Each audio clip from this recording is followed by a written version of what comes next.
You're listening to From Fear to Love. I'm your host, Alma Lee. So what does it mean to be intentional, right? Have you ever heard someone say you should be more intentional, or you should move through life with a purpose of intent? What does that mean? Well, I think that it's important to understand all of us, we're all culpable. Every last one of us have allowed ourselves at some point in time to, and maybe you'll do it again, there's no rhyme or reason here. This isn't a fault-finding mission. It's interesting to me how people have a tendency to sort of allow their life to happen as opposed to moving forward in their life with their own purpose. And I have some opinions, I guess, about that. I have some opinions about why people do that. Obviously, fear. Fear is the main catalyst for why we function in a lot of ways in our life. And if we are fearful, then we may have more of a tendency to allow the factors of our life to sort of take over and take control over the direction that we go into. And it starts small. It starts very small. I think it starts when we're young. I think it starts as a byproduct of our environment.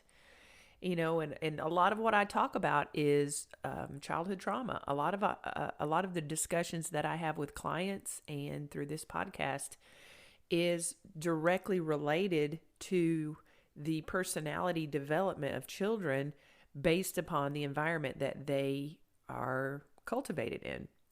So if a child is in an environment where they're consistently having to survive, then it only makes sense that as you grow up through your adolescence and into your adulthood, that you would tend to lean into those old habits just because it's become part of who you are. And a lot of people who have experienced those adverse conditions have a tendency to sort of navigate through life as quietly as possible, with as little disruption as possible. So naturally, what I want to do is I want to inspire and encourage you to think a little bit differently about how you are metering your time, metering your energy. Are you being thoughtful about what you want to do with your life? Have you taken the time to consider making adjustments and deciding on doing life a little bit differently as you go on?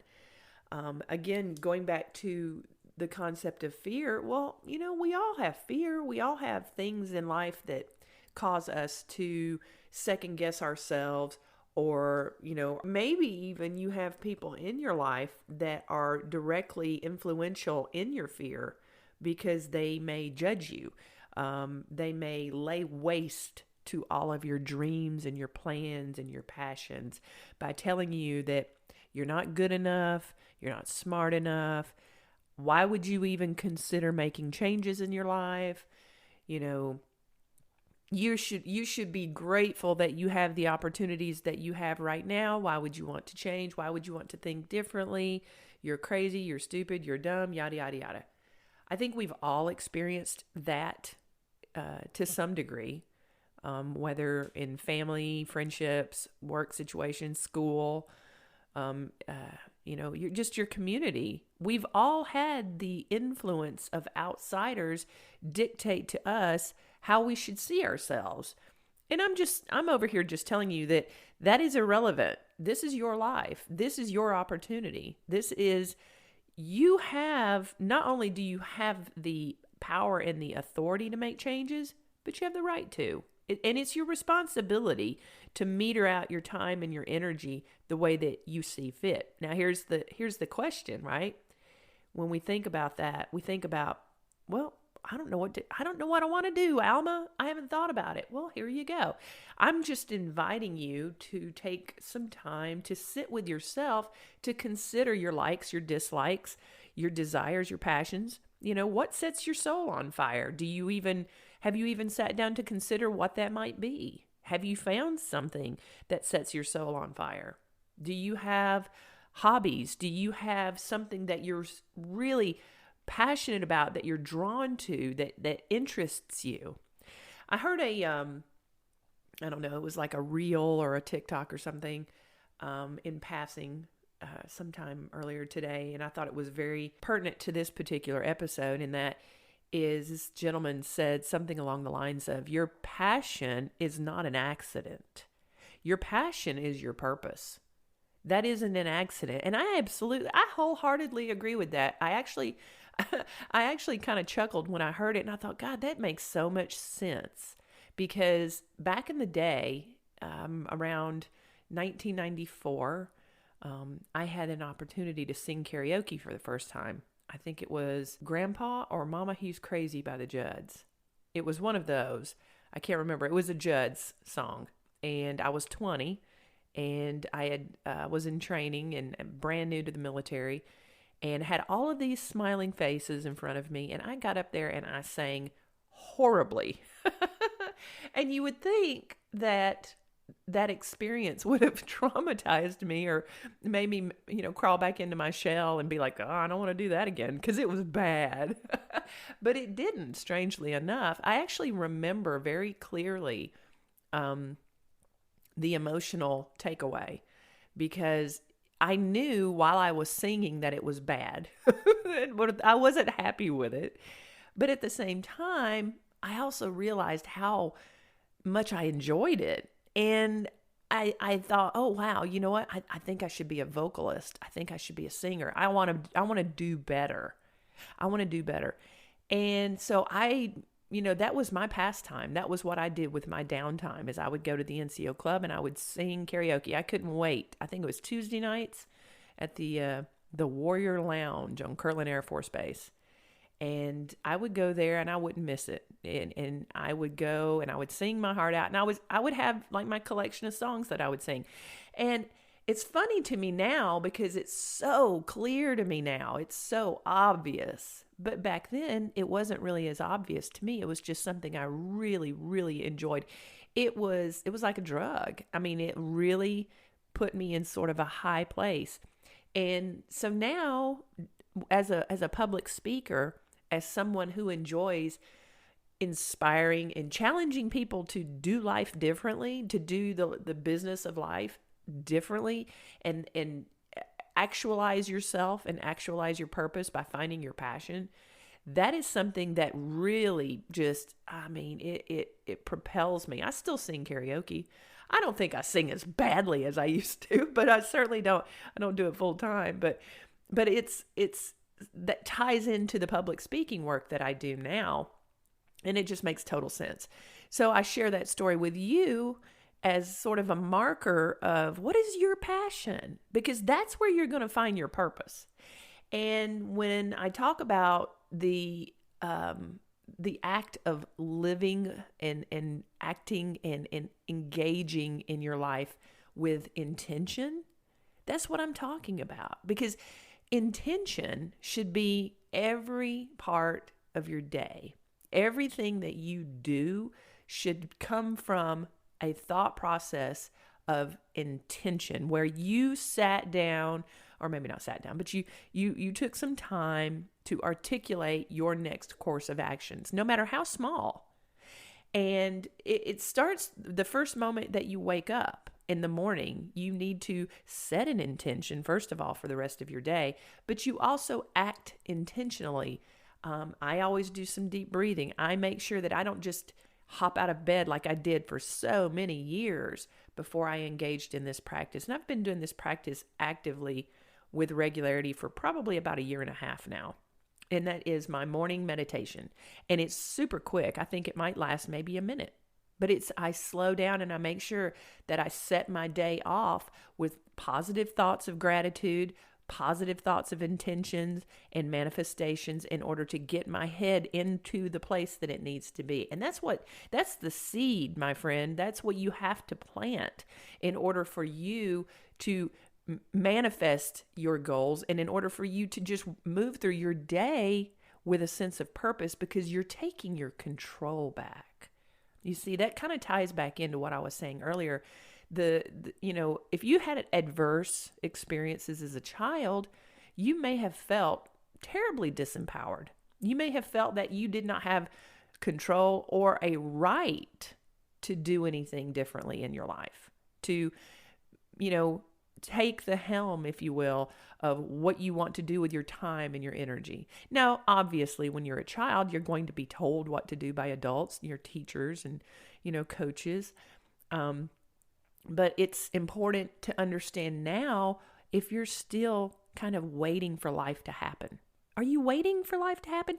Do you move through life just getting up, you eat because you have to, and you go to work because you need the money, and, it's a ho-hum existence, and maybe you have a spouse that you're lukewarm with, that you don't really actively engage in a partnership or conversations, or you have friendships that have kind of gone to the sidelines because you don't ever reach out, or they don't reach out to you, and you just kind of go through your life and just kind of allow everything to sort of transpose and evolve as it would anyway, without putting your hand out into the world, into the universe, and saying, hey, I don't like this. I don't want to do this anymore. This is the direction that I want to go in, and here's why.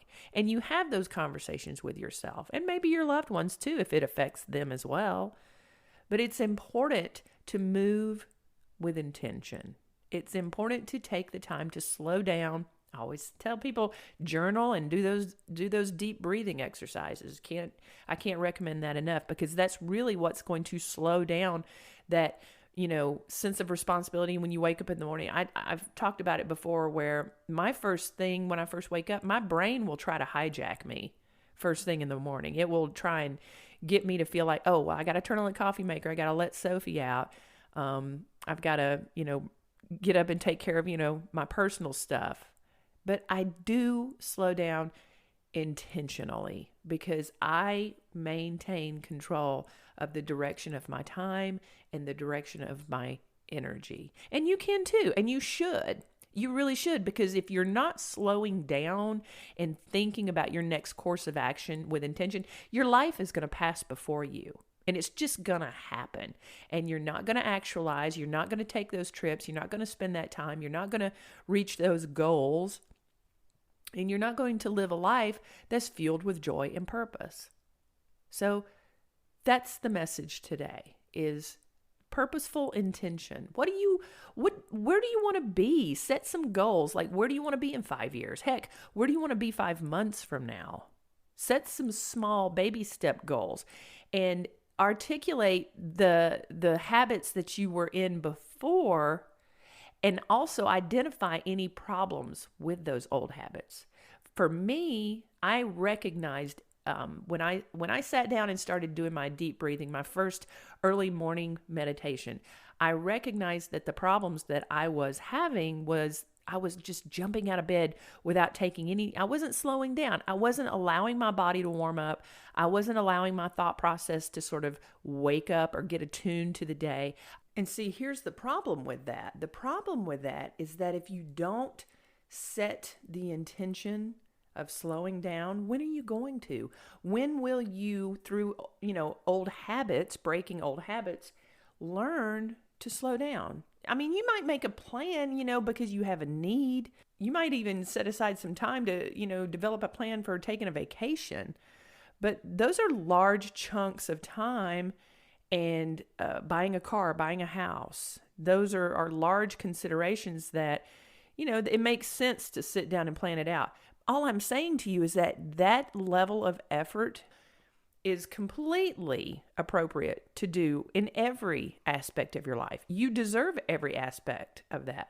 Now, of course, I'm not trying to be unrealistic here. I know that sometimes we don't have time. We have other things. We have other obligations. But if you can engage into a healthy practice of just simply slowing down and thinking with intention about different elements of your life. What do you want to have for breakfast? What kind of workout are you going to engage in that morning? Who are you going to speak to? How are you going to move through your day? Where are you going to invest your energy and your time today? When you make a plan and you set a goal and you allow yourself the opportunity to, flub here and there and you give yourself that grace, that's where you're going to find that peace. You're going to find your peace because you're going to find your purpose, because you're going to be able to plan, because you're slowing down and you're moving and you're thinking with intention. What is your intention? What do you intend to accomplish? What do you intend to achieve? What are your intentions? And how can you be more thoughtful about moving forward with the mindset of being intentional? How can you become more intentional? I think about, driving on a highway and you're coming up to the off ramp, you're coming up to your exit. Everybody knows if you drive that when you are approaching your exit, what's the first thing you do besides turn your blinker on? That's probably a different podcast. That's probably a different episode. You slow down. You slow down. And why is it necessary for you to slow down? Because it's safer. Because you don't want to veer off of the road at a high rate of speed and lose control of your vehicle. But yet we do that every single day. We divert, we change, we shift at a high rate of speed without slowing down to articulate what our next move is going to be. And a lot of times we just lean into it hoping that it's the right choice. We just kind of, go on chance.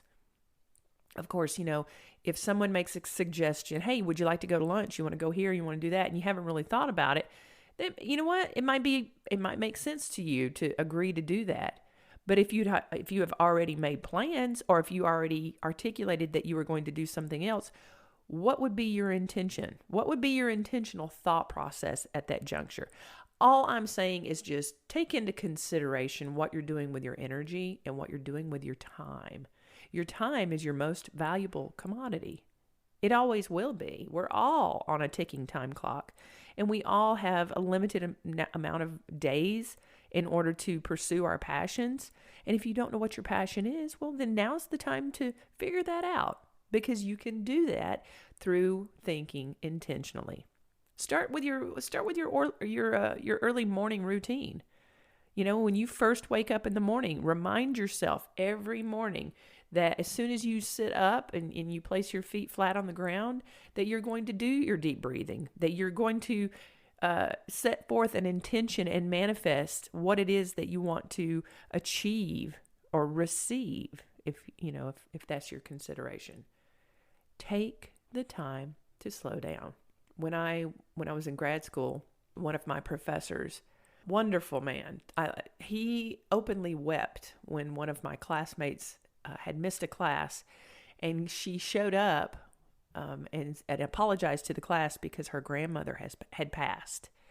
And this gentleman did something that it resonates to me. It resonates to this day with me. And he sat in class, and this is the professor. And you would think that being the professor, that he would be sort of, under the gun, if you will, in front of the class, to constantly be talking, constantly be putting forth content and information for the class to receive. But he didn't do that. Instead, and this was a virtual setting. This was the virtual academic center. And it was, like looking at the Brady Bunch in the beginning where you just see all the faces. And he sat there and he wept openly without saying anything.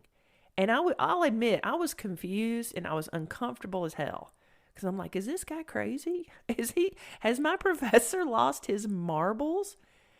And then we all sat there because none of us knew what to do. We're just like, okay, our teacher's lost his mind. But he sat there and he wept. And then I noticed my classmate was weeping as well. And we just sort of sat there in silence while the two of them just had this moment. And it was beautiful. And I learned so much in that class. I get choked up right now thinking about it. I learned just in that one moment that we don't have to always fill the gaps. We don't. We can have silence. We can share silence. We can allow ourselves to slow down. I think that's part of this issue with the lack of being intentional with our time and our energy, is because we feel like we are inadequate or we're failing somehow if we don't if we're not moving and talking constantly, if we're not filling the gap, if we're not constantly filling the spaces around us with something, with noise, with action, activity. No, and not even, it doesn't even matter how brainless and mindless it is. As long as we're doing something, as long as we're putting on an act, and the perception is that we are being active and we're doing something. That day in class, he gave us permission to stop doing that shit.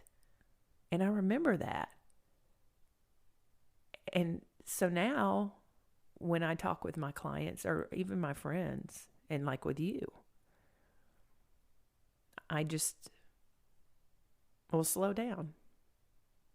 And it's like, I call it one of my permission slips. Sometimes we don't feel comfortable doing something until someone else tells us and demonstrates to us that it's okay to do so.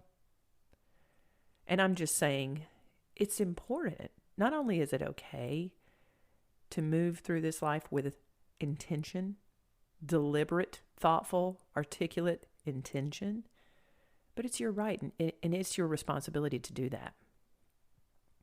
Think, slow down, figure out, journal, write it down, figure out who you are, figure out your purpose. What lights your fire? What lights your soul on fire? And if you don't know, slow down. It'll come. Pay attention. And it's easier to pay attention when you slow down and when you think, you know what? I'm going to do this, and then I'm going to do this. And I'm going to pay attention to my actions. And I'm going to be mindful in the moment and be grateful, express gratitude. Maybe not necessarily to other people, but definitely to yourself. And think about what it is that you want. Give yourself permission to live your life with intention. All right, guys. From fear to love. This has been an LBM production. Please like, subscribe, and share this show. Thanks for listening.